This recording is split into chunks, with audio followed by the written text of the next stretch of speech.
congratulations. We're about halfway through our 28-part series in Ephesians.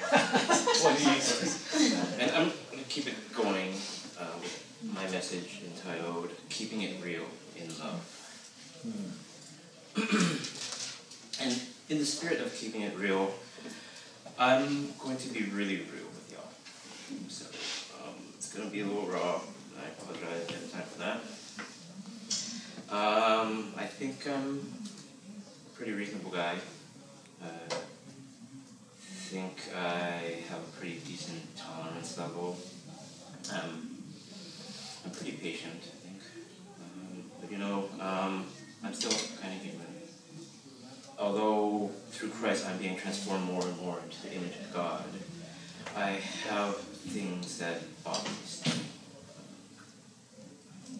And if I'm being transparent, if I'm honest, if I'm keeping it real, I would have to say these are three things that I really want to tell Christians not to do.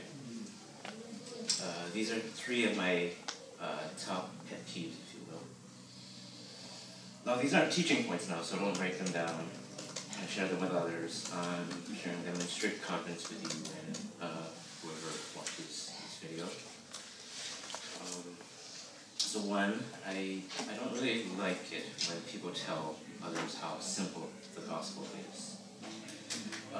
If the gospel is so simple, why didn't people in Jesus' time, and why didn't his own disciples understand it right away?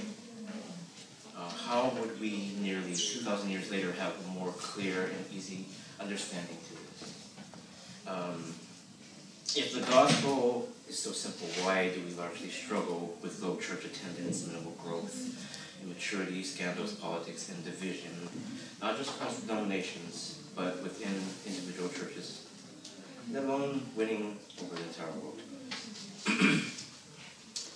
Two, I don't really like it when people tell me love you when they clearly don't mean it. If these people really did love me, why do I only see them when they need to talk or when they need help? If they truly love me, why don't they actually ask me how I'm doing or spend time getting to know me? And lastly, I don't like it when people on the roads and drive like an inconsiderate bee, buzzing from lane to lane like they're the only ones who are busy and have important things to do and places to be. But what really steams me in this is when they have some sort of sticker or paraphernalia on their car identifying them as Christian. Not only are, you being inconveniencing and endangering other people and making yourself look foolish, but you actually dishonor the good name of Jesus Christ and further complicate his simple gospel. Now, I'm sorry, am I being too honest? Is that such a thing? Am I telling the truth about how I feel? And can I feel justified in feeling the way that I do? Yes, I think so.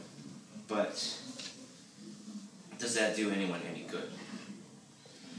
Is what keeping it real in love, is this what it looks like? Or what Paul calls in Ephesians 4:15, speaking the truth in love? I think that the in love part is the key that we're missing here. And you see, Paul calls attention to this phrase, using it repeatedly through the epistle to the Ephesians. In Ephesians 1:4, he says, we're before him in love.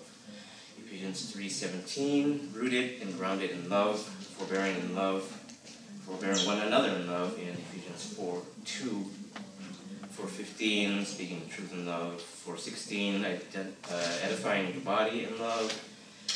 And Ephesians 5:2, walking in love. So understanding the truth, what the truth is in love, is so important. I think that there are a lot of people out there who are speaking for God for things he's not actually saying. They are putting words in his mouth that are harmful and damaging and counterproductive to what God is actually trying to do. And yet, are these people being honest? Do they think they're doing a good thing? Telling people how to be and doing what they think is right or not? Doing what they think is right? For one, I think oftentimes they confuse their own values for God's, inadvertently or not. And secondly, they miss the context in which Paul is telling us to speak the truth in love. So Paul says in Ephesians 4, verses 14 through 16, "We are no longer to be children tossed here and there by waves and carried about by every wind of doctrine, by the trickery of men, by craftiness and deceitful scheming. But speaking the truth in love, we are to grow up in all aspects into him who is the head, even Christ, from whom the whole body, being fitted and held together by what every joint supplies, according to the proper working of each individual part, causes the growth of the body for the building up of itself in love." So you see, according to Paul, speaking the truth in love should be about the edifying of the church. Or how I would put it is like this. Keeping it real in love is about keeping the body in Christ. The goal of speaking truth is to raise up a single, growing in his image, holy, Catholic, apostolic church. One that brings up and supports each other so that we all may find love and purpose and meaning and wholeness in Christ. All aspects into him, Paul says.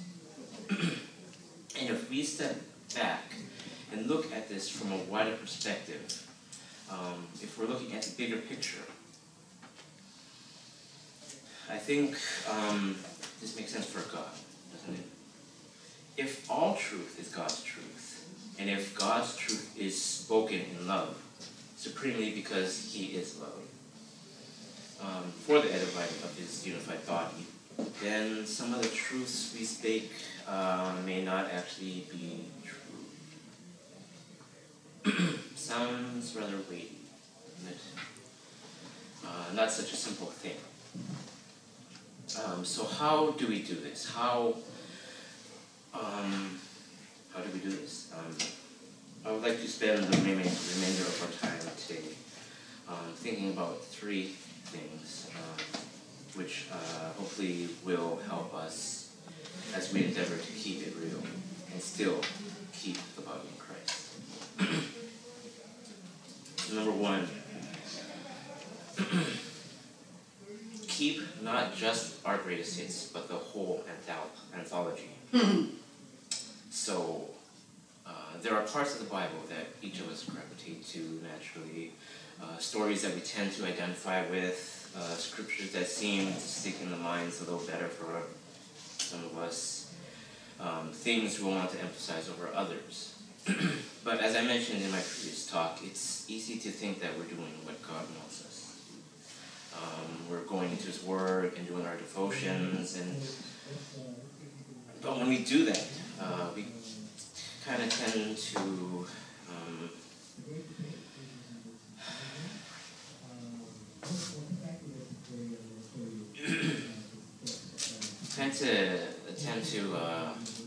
pick out certain passages that we have a predilection to.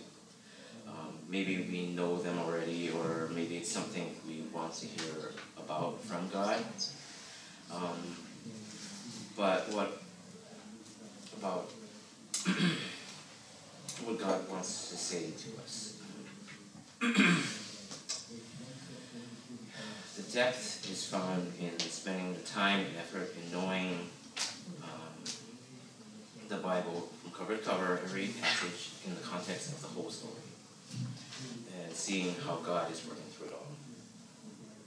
we have to be willing to re-examine passages we think we already know to see how it fits in the light of the whole.